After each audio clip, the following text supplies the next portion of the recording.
Purihin ka, O Diyos, sambahin ka, Panginoon, sa Espiritu at katotohanan. Salamat, O Diyos, sa araw na to na pinagkaloob niyo po sa bawat isa po sa amin. Salamat higit lalo sa iyong presensya, Panginoon, sa aming kalagitnaan. Dahil yan po ang iyong pangako, O Diyos. Mahigit kaming 3, 2, O Diyos, na sa iyong presensya ay dama po namin, Panginoon, ang iyong pag-ibig, ang iyong kapayapaan. Dama po namin, Panginoon, ang iyong grace and mercy, O Lord God, sa bawat isa po sa amin, Panginoon. Kaya, O Diyos, salamat, Panginoon, sa iyong presensya. At kami dumudulog na may kapayapaan, O Diyos, sa aming mga puso, higit lalo, O Diyos, kabanalan kung nandun ng pagpapatawad mo sa bawat isa po sa amin, anumang pong mga bagay, O Diyos, na hindi iyo sa aming mga puso, Panginoon. Upang kami, O Diyos, ay malaya bukas ang aming puso sa iyong mensahe, O Diyos, sa umagang ito. Kaya patuloy, Panginoon, ng iyong banal na Espiritu Santo na siyang nananagana po sa amin, ang siyang, Panginoon, magbigay, Panginoon, ng kalinawan, Panginoon. Maging payak ang iyong mensahe mo sa bawat isa po sa amin, O Lord God. At patuloy, Panginoon, na ang pagyakap mo sa bawat isa po sa amin ay nandoon, Panginoon, na ipinapadama mo, O Diyos, ang iyong pag-ibig at kapayapaan sa aming mga puso, O Diyos. Kaya sa araw na to, Panginoon, aming itinatalaga sa iyo ang aming mga sarili, higit lalo ang aming puso, na tamnan mo po, O Diyos, ng iyong banal na salita, Panginoon, upang yung salitang ito, Panginoon, ay siyang aming gabay sa aming pamumuhay sa mundong ito. Kaya patuloy, Panginoon, na pangunahan niyo po ako, O Diyos. Itago niyo po ako, Panginoon, sa iyong likuran, at kayo lamang ang makita sa aking buhay, matanyag, Panginoon. At nang sa ganoon, Panginoon, ay nandun na madama nila, Panginoon, ang kapangyarihan, O Diyos, na nanggagaling sa iyo at hindi, Panginoon, sa aking salita, kundi galing sa iyo, Panginoon, ang salitang ito na aking bibig kasi, Panginoon. Kaya patuloy, Panginoon, na andun, O Diyos, na ikaw, Panginoon, ang siyang matanyag sa aming kalagitnaan sa umagang ito. Kaya maraming salamat, O Diyos. Purihin ka, O Diyos, sambahin ka sa Espiritu at katotohanan nito ang aming samod dalangin sa pangalan ni Jesus. Amen. Tayo po yung makaupo. Amen. Just recently, nakita po natin na yung mga aktibidades po natin, di po ba? Bakit po naging victorious? Yun po yung tanong eh. Bakit lagi andon na sa pagproproseso sa mga bagay na to, before na mangyari ang activities na doon yung pangamba po natin, maging victorious ba ang mga gawain na yung ating sasagawa? Particularly po yung lately, yung SOTR, di ba? Song of the Redeemed. Amen? Nakita po natin na andun po yung pagkakabuklod, unity ng bawat isa. Amen? Alam din po natin na ang Diyos ang nagpro-provide ng lahat ng ating pangangailangan. Kaya nga nandun yung kagalakan, nandun yung joy sa puso ng bawat isa na nakipag-participate po sa mga aktibidades na ating ginawa. At nandun yung tunay at nakagalakan sa puso ng bawat isa na nag-provide sa mga pangangailangan ng mga aktibidades na ito. Kayo ba, nadama niyo ba yung kagalakan sa puso niyo na nakapag-ambag po kayo doon sa mga aktibidades na ating ginawa nung mga nakaraang linggo? Ako, dama ko po yun, yung unity ng bawat isa. Kaya yun po yung ating tatalakayin sa umagang ito. Kaya pinamagatan ko po ito na the joy of unity. At ating pong babasahin yung teksto po dito sa Philippians chapter 2 verse 1 to 8. Kung yung mararapatin po, muli hiling ko po tumayo at basahin po natin yung teksto na pinagkalob sa atin ng ating Panginoon. Amen? Sabay-sabay po natin basahin at nanamnamin po natin kung ano po yung mensahe ng Diyos sa atin sa araw na to. The unity through humility. Amen? Therefore, if there is any consolation in Christ, if any comfort of love, if any fellowship of the Spirit, if any affection and mercy, fulfill my joy by being like-minded, having the same love, being of one accord, and of one mind. Let nothing be done through selfish ambition or conceit, but in lowliness of mind, let each esteem others better than himself. Let each of you look out not only for his own interests, but also for the interests of others.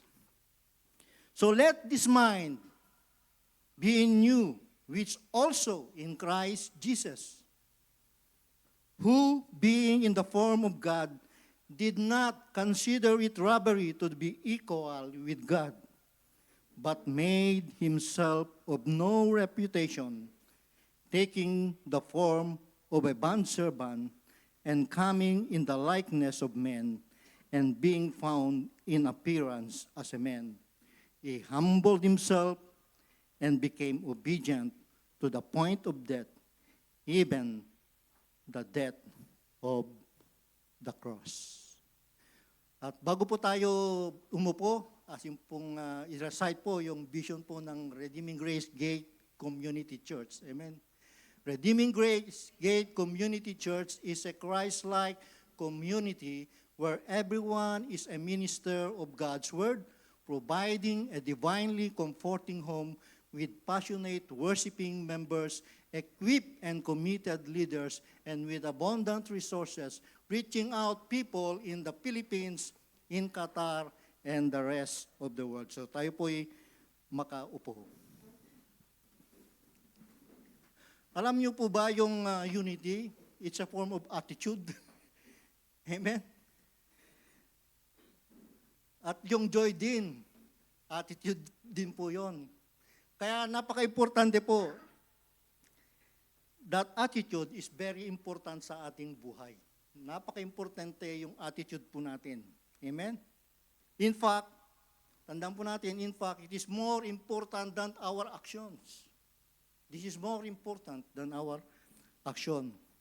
Kaya nga, sabi po, we have to work out on our attitudes. Amen? So, maybe you came to church today that maybe along the way, medyo may something sa puso mo na, or else may bad attitude na pumasok ka po dito. So, you came to the right place and the right moment right now. Amen? For the sermon that you are going to hear today. Amen? Hallelujah. So, if we go back to our text, Paul, ito sinulat ni Paul sa pagka-piit niya doon sa Rome. Amen? So, he actually writes, amen, to the church in Philippi. At ang sabi niya sa mga kapatid doon sa Philippi, what you do with your attitude is either a source of joy or discouragement to me as I am here in prison. And if you have the right attitude, it brings joy to my heart. Yun po ang sabi ni Paul. Inirephrase ko lang po para mas maganda yung dating. Amen? And then, he begins to tell them sa kanyang letter to the Philippians. Unang-una, sabi niya po dito, some reasons. Doon po sa binasa po nating teksto, there are some reasons that they should work on their attitude of unity with one another. Secondly, he gives them some requirements for doing that. Amen? And then, yung pangatlo, and this is the main part of our message today, yung pangatlo, he introduces them to a role model who illustrates what all of this really looks like about unity. about humility, about humbleness. So, let's take a few moments doon po sa teksto po natin, those verses, and try to get Paul's introduction under our belt. So, in the first verse, in Philippians chapter 2, verse 1, Paul says, if there is any consolation in Christ, if any comfort of love, if any fellowship of the Spirit, if any affection and mercy. That is verse 1. So, without getting too technical on this matter, amen? Pwede po nating palitan yung if, para yung if kasi, yung if parang hindi tawag dito, kung lang. Pero pag pinalitan po kasi natin ng since, mas maganda yung dating, di po ba? Parang may positivity eh. Amen? So, if we will try to change yung if po dito, at ating pong babasahin muli, sabi po dito, since there is consolation in Christ, since there is comfort in love, since there is fellowship of the Spirit, and since there is affection and mercy, yun po yung sinabi ni Paul. In other words, ito po yung reason. These are the reason why we should care about the unity that Paul's writes. So, the reason for Christian unity, but before that, the word consolation here and the verse, what we have just read, it means to draw alongside of somebody. Amen? To draw alongside of somebody. Para bang yung, it is like you walk up to somebody. It is like to walk up to somebody who is hurting. And you put your arms around him, like ina-encourage mo siya, minomotivate mo siya. And you talk with him, and you talk with them, and you bless them with your words. So, yung una pong reason for Christian unity, yung testimony po ng ating Panginoong Yesus sa kanyang buhay. The testimony of our Lord's life, of which was continually helping and encouraging others. The scripture says in Acts chapter 10, verse 38. Ano pong sinasabi po dito?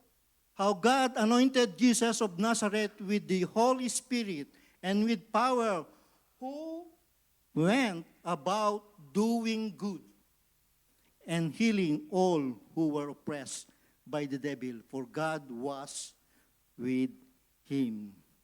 That was the testimony of Jesus, of doing good. He always encouraging people. That should be the testimony of any one of us. That should be the testimony of each and every one of us. Di ba napakasarap pakinggan na naririnig mo, oh, how would you behave na may magsasabi sa iyo. Kagaya pag sinabihan ko si Brother Rich went everywhere doing good. Definitely, there is joy in his heart. Amen? Meron pong kagalakan sa puso niya pag narinig na yun. Or kaya si Eko, you are doing good in our finances. So, Paul, the writer of the Philippians, says, since there is this encouragement that Jesus gives to us, we should be giving that some encouragement to others. Amen? Lagi, meron po tayong encouragement sa mga tao who work behind, not yung nakikita lang po natin dito na tumatayo, kagaya ko, o sa mga worship team. Those people who are working behind. Amen?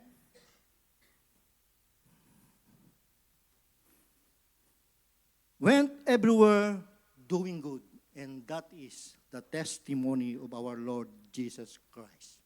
He was always encouraging people. Secondly, Paul said, since there is the example of Christ's love. Amen? Philippians, balik ulit po tayo doon sa verse po natin, sa verse 1. Therefore, if there is any consolation in Christ, if any comfort of love, if any comfort of love,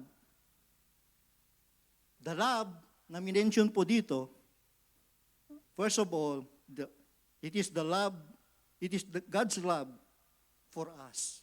It is God's love for us.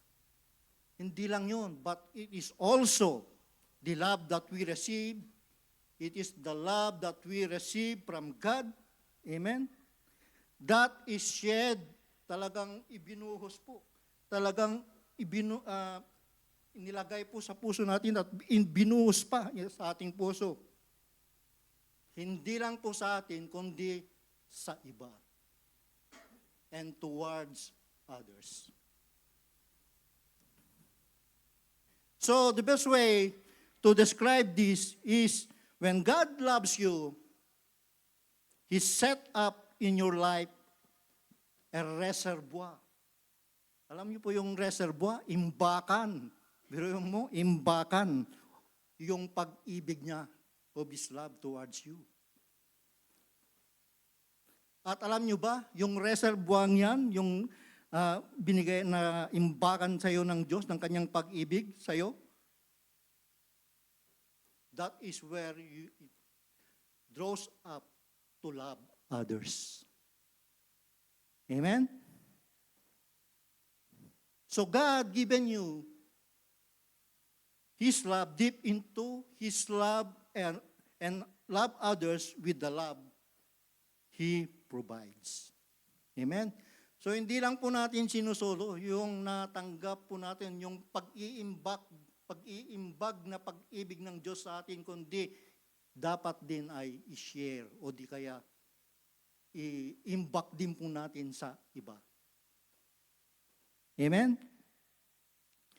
And thirdly, the third reason, amen, the reason for Christian unity is that, tingnan po natin sa verse, chapter 2 again, verse 1. The encouragement of Christ's body. If any fellowship of the Spirit, if any fellowship of the Spirit. So we have the example of Christ and the encouragement of Christ, but now comes to the body of Christ, and that is you and me. And that is who we are, who put his trust in Christ. Kaya nga, when you became a Christian, you became part of Christ's body. A part of his family, and when you became a part of his family, you were given an initial gift. And what is that? What is that initial gift? The Holy Spirit. Amen. You have received that Holy Spirit. And Paul is saying to us, sabi nga ni Paul, since we all have the Holy Spirit, let's cooperate together, realizing that we all have the same Spirit. Amen? Sabi nga dito, we should not be quarreling with each other. We should not be slandering with each other. We should be encouraging one another because the Holy Spirit who lives in you lives in me. Amen?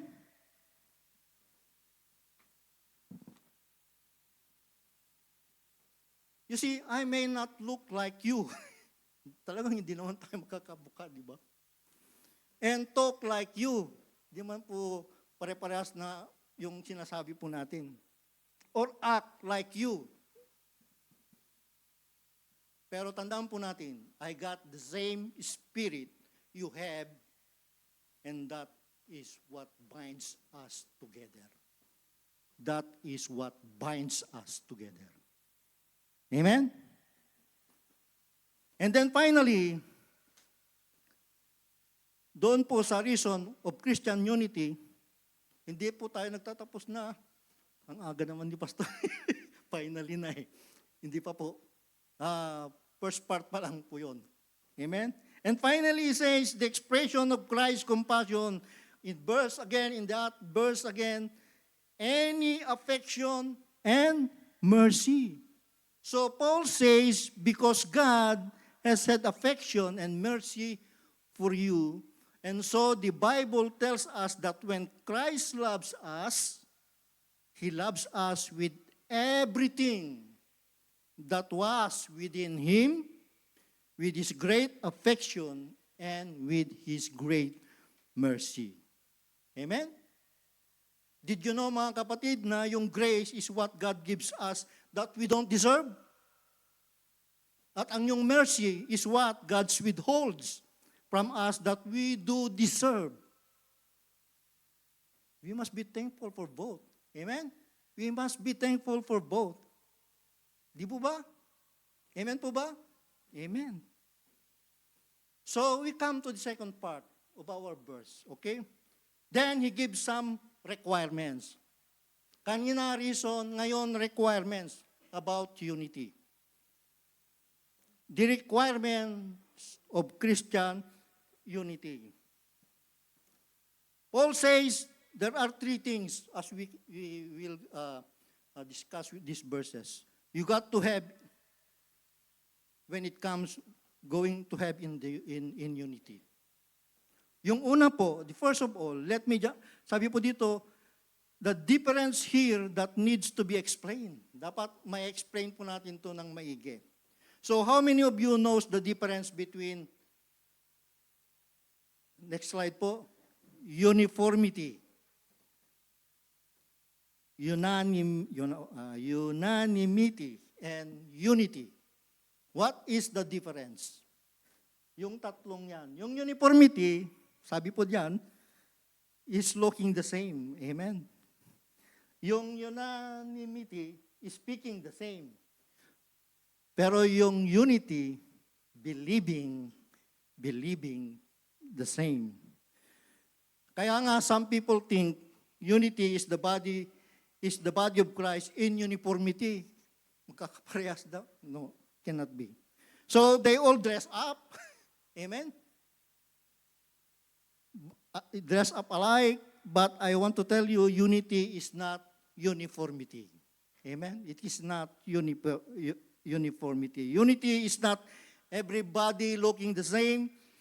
Has nothing to do with that. And then yung unanimity, and that means everybody says the same. Speak the same.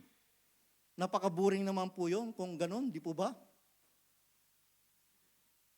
Speaking the same. Unity is not because we all look alike or we all talk alike. Unity is because we believe alike.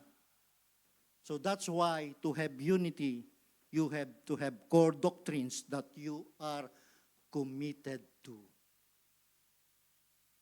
Diyan papasok si Pastor Arnel. Doctrines.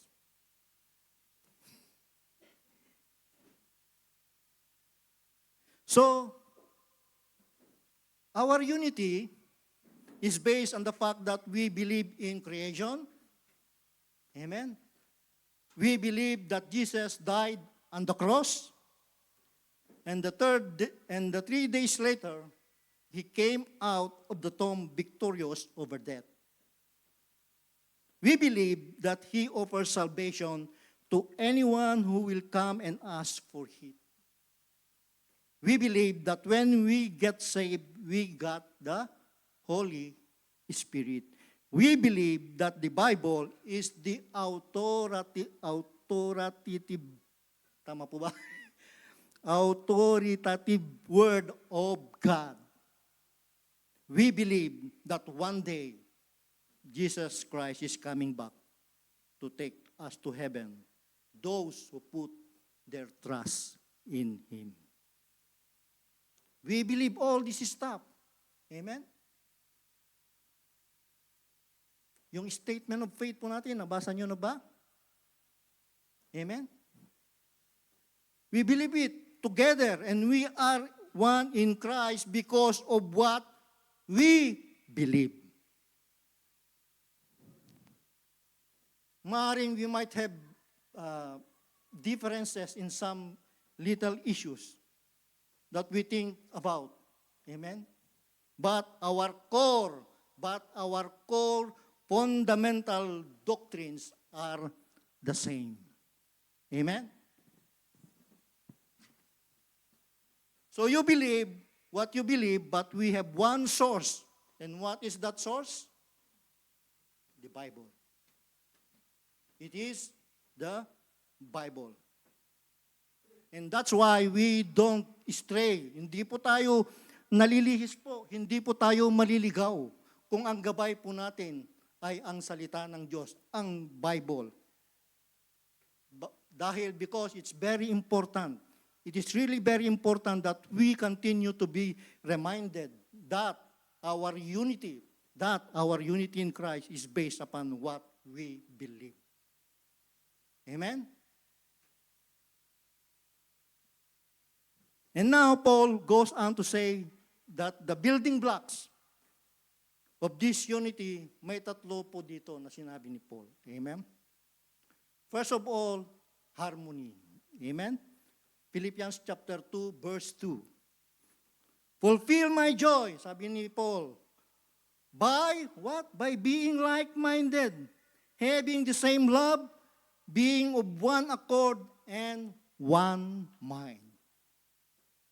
So we're to be like-minded. That means we're to have the same attitude, the same mind. Amen? Hindi lang yan. Sabi nga ni Paul, we only not have harmony, but we need also humility. Verse 3, it says, let nothing be done through selfish ambition or conceit, but in lowliness of mind, let each esteem others better than himself. Amen. So, Paul challenged each one of us not to be doing anything out of self-ambition or conceit. Because here, there is a warning against a competitive, selfish spirit that looks only what you can get out of it. Alam niyo ba, nothing is more distasteful to God than self-conceit. Ano ba yung self-conceit? Yung pagmamayabang. Did you know that pride is the original sin? That is the original sin. Pride is what caused Satan. It was that caused Satan to rebel and leave heaven. And this whole mess we're in right now, there it was started because of pride. At alam niyo ba mga kapatid, tandaan po natin to. Amen? The closer you get to Christ, the closer you get to Christ, the more you see the imperfections in your own life. Tama po ba? Amen?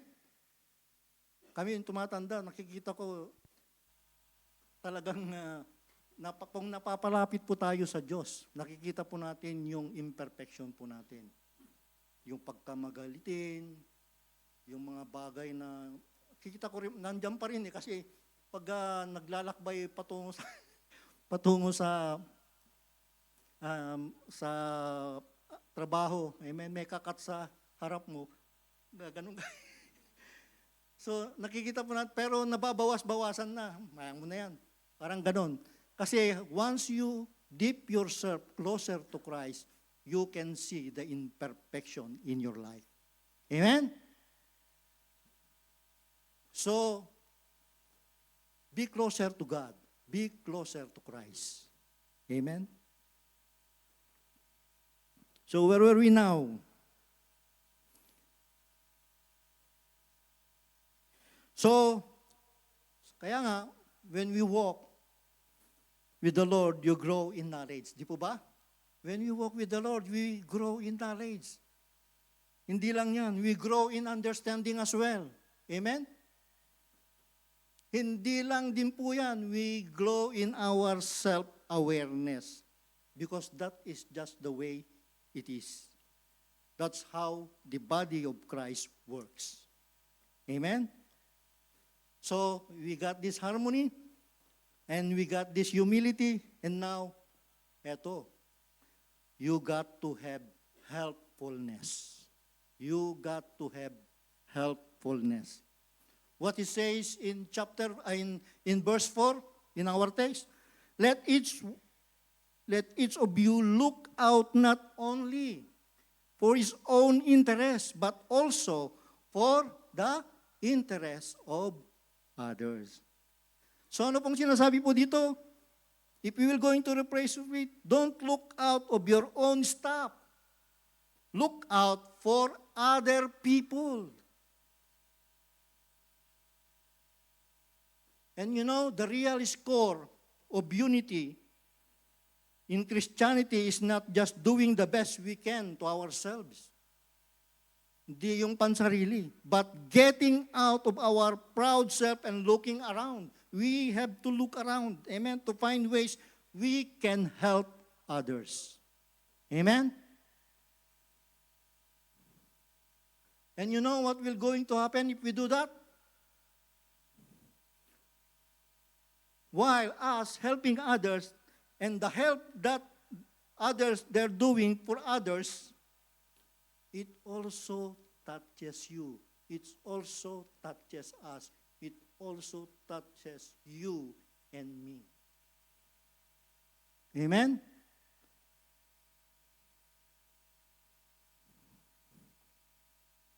So, in order to feel the strength of what we are talking today about unity, tignan po natin dito.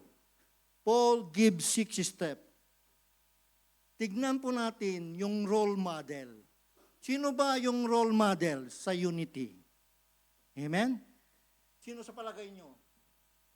Si Paul? No, sinasabi lang ni Paul. Amen? Okay, we will go on. The role model for Christian unity. And this is where the story begins. Amen? It begins with Jesus in heaven, kasama ang kanyang Ama, with His Father. So the first step, how Jesus came on earth, is that, ano po yung ginawa ng ating Panginoon? Binitawan, He relinquished His place. He relinquished His position. Amen? Verse 6, it says, who, being in the form of God, did not consider it robbery to be equal with God. So in other words, when Jesus Christ was in heaven, He was God, He was equal with God. He didn't consider that to be anything that He should grasp. But He was equal with God. Amen? He is God and He was God. So, if we're to understand yung greatness ng ating Panginoong Yesus, yung kanyang sakripisyo, we have to try to comprehend. We have to try to comprehend how majestic or how lofty was the position before He came here on earth. Ano yung position niya? He was at the height of His glory. He was in the most incredible position that could ever be dreamed of. He was the very God, very God. He has existed for eternity. And then, what in the world would He want to do by coming to this messed up world that we live in?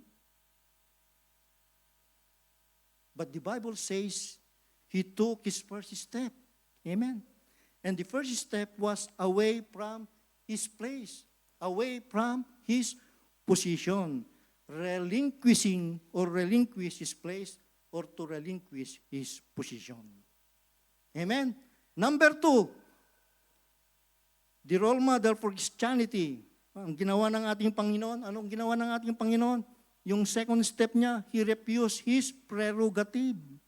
Tinanggihan niya po mga kapatid, yung kanyang pribileyo, yung kanyang entitlement. Tinanggihan niya yon. If we will read verse 6, who being in the form of God did not consider it robbery to be equal with God. So in other words, even though He was God and had always been God and would always continue to be God, He didn't consider it robbery. He didn't think that it was something that He should hold on to. Anong ginawa niya? Instead of focusing of His relationship with His Father, He focused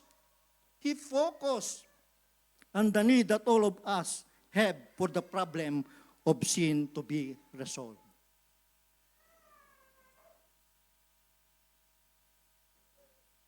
He has so much thing going up there.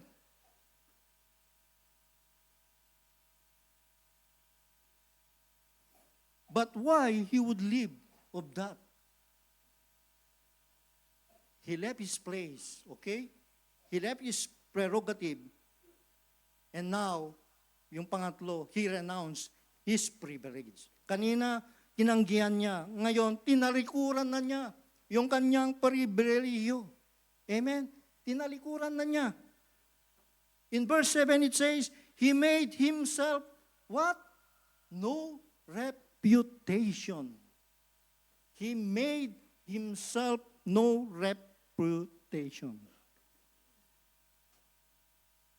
Ito, yung Diyos and an Almighty God who was omnipotent, omniscient, nothing was too hard for Him. But the Bible says that when He came to this earth, He put aside all those privileges that He had. He voluntarily divested, inalis, or deprived, tinanggal Himself of the independent use of His attribute. How amazing it is. And what that means, Paul said, Jesus said, if I go down there to be one of them, at siguro ang sinasabi ng ating Panginoon, if I go down to live among them, to taste flesh, to be incarnated, pagkasatawang tao, I can go down there and bring all my privileges with me, or I won't even consider to be one of them.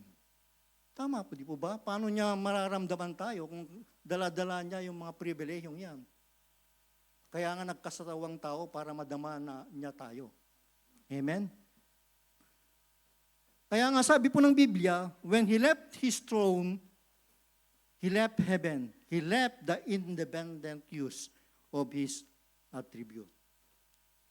Kasi may mga nagsasabi,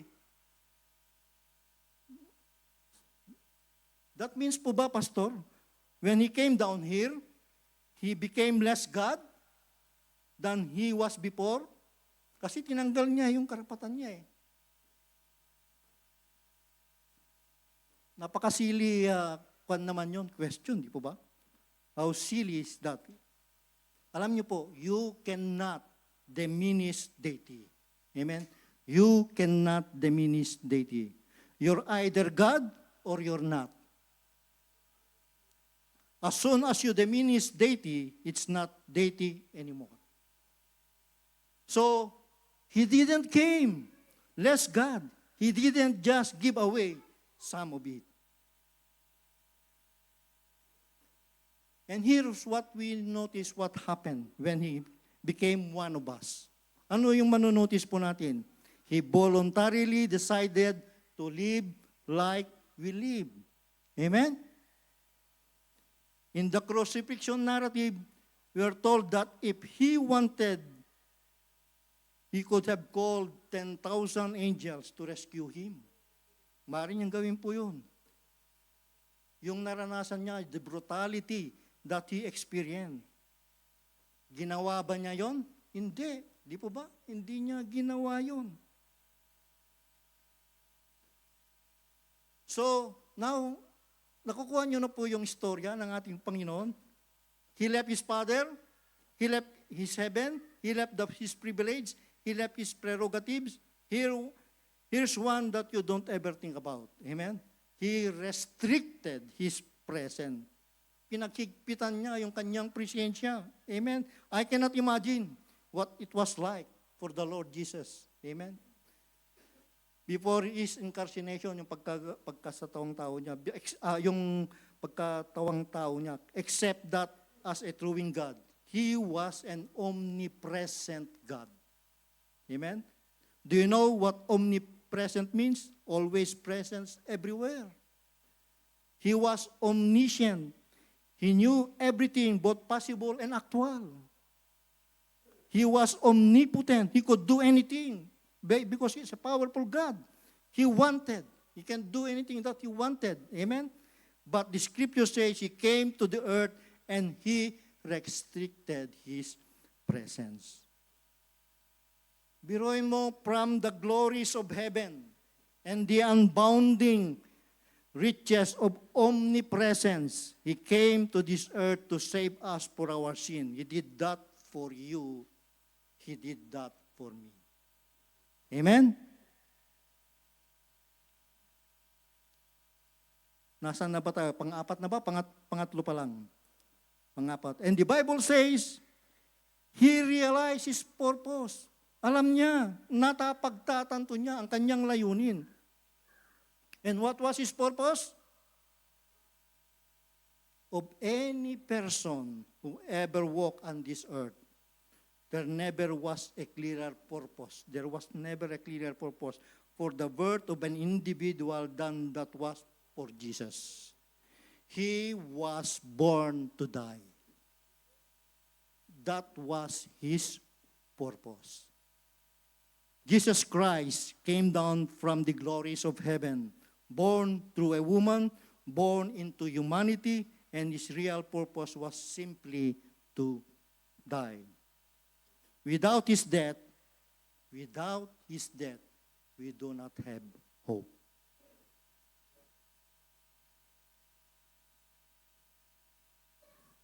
That's not my statement. That is Jesus' statement. That is the statement of our Lord Jesus Christ. Mark chapter 10, verse 45.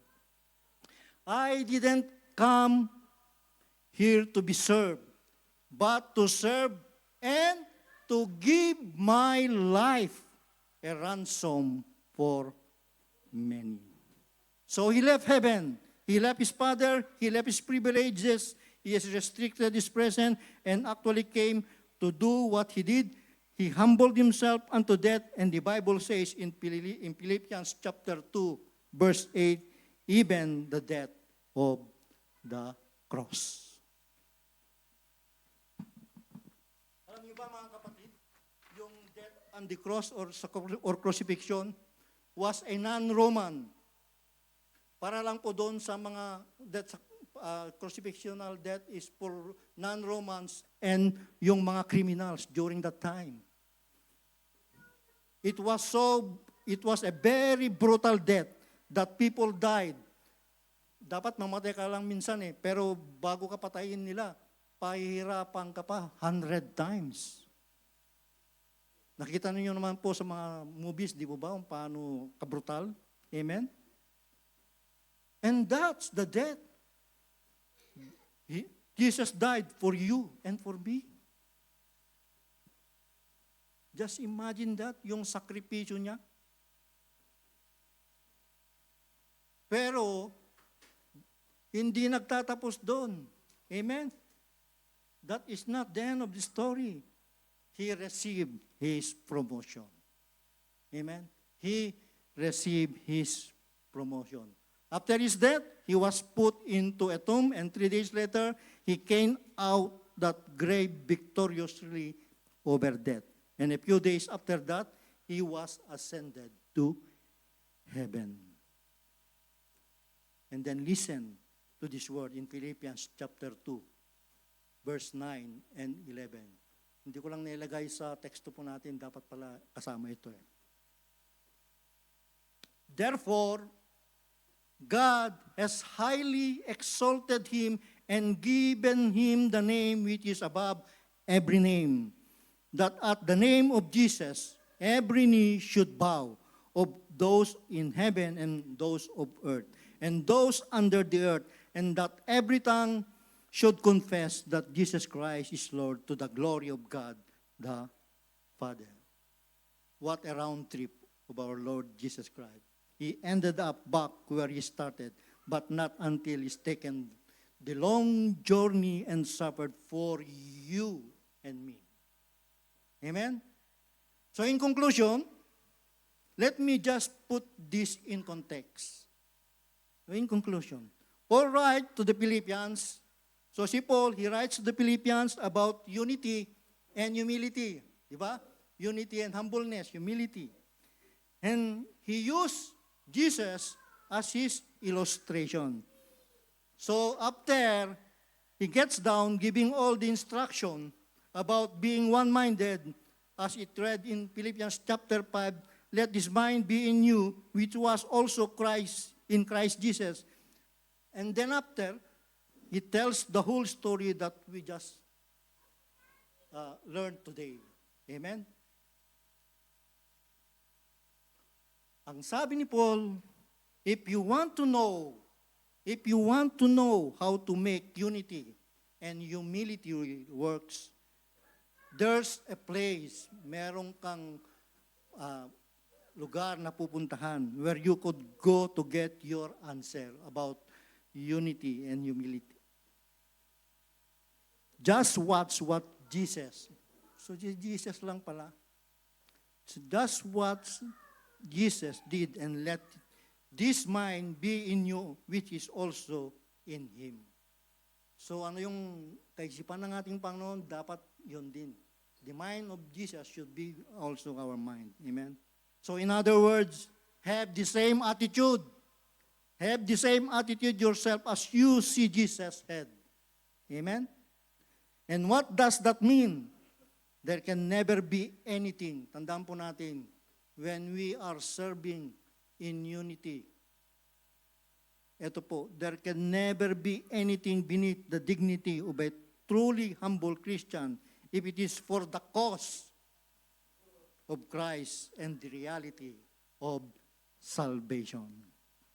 Amen? So, what is your plan? Being a Christian. This must be the plan of a believer who cares about unity. You could say to yourself, my role is creating unity, is to do what Jesus did. To live in humility, not always trying to get the best deal for myself, but looking out of the need of others. Being willing to do mental tasks that others would think would be beneath your dignity. And the Bible says, when you do that and humble yourself before God, God lifts you up. You know what? The way up is the way down. Humble yourself, and God will lift you up. Amen? So one last word na iiwanan ko po sa inyo. So, this word, the message, is from God to us. It's not me. It's from God to us. To all of us who serve, sino po yung nagsiserve dito sa church? To all of us who work in the ministry, sino po yung nasa ministry? To all of us who are part of a team, sino po yung mga part of a team, particularly yung music team?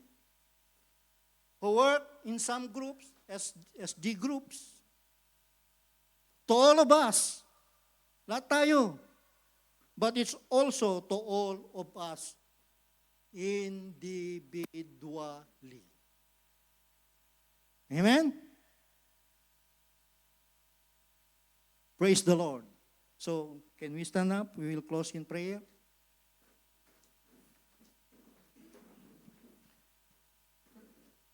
Thank you, Lord God, for your message today about the joy of unity. Not only that joy, Lord God, that you have put in our hearts, you are asking us to have harmony with each other, helping each other, O Lord God, and to regard others highly than us. And that, Lord God, we thank you so much for reminding us once again, O Lord, Heavenly Father. And that's why we come before you, seeking your grace and guidance in everything that we do. We ask for a spirit of unity among us, to build our GGC where understanding and compassion prevails. So Lord, help us to recognize our own limitation and to embrace humility, allowing us to serve others without seeking recognition, without seeking reward. So Lord God, teach us to listen, teach us to learn, and teach us to be willing to work together for the common good. So Lord, thank you so much, Lord God, for your presence in our midst. And I do believe, Lord God, you touch the heart of your people. And that brings joy into their hearts when we are united as one mind, and one body. In Jesus' name, amen. Hallelujah.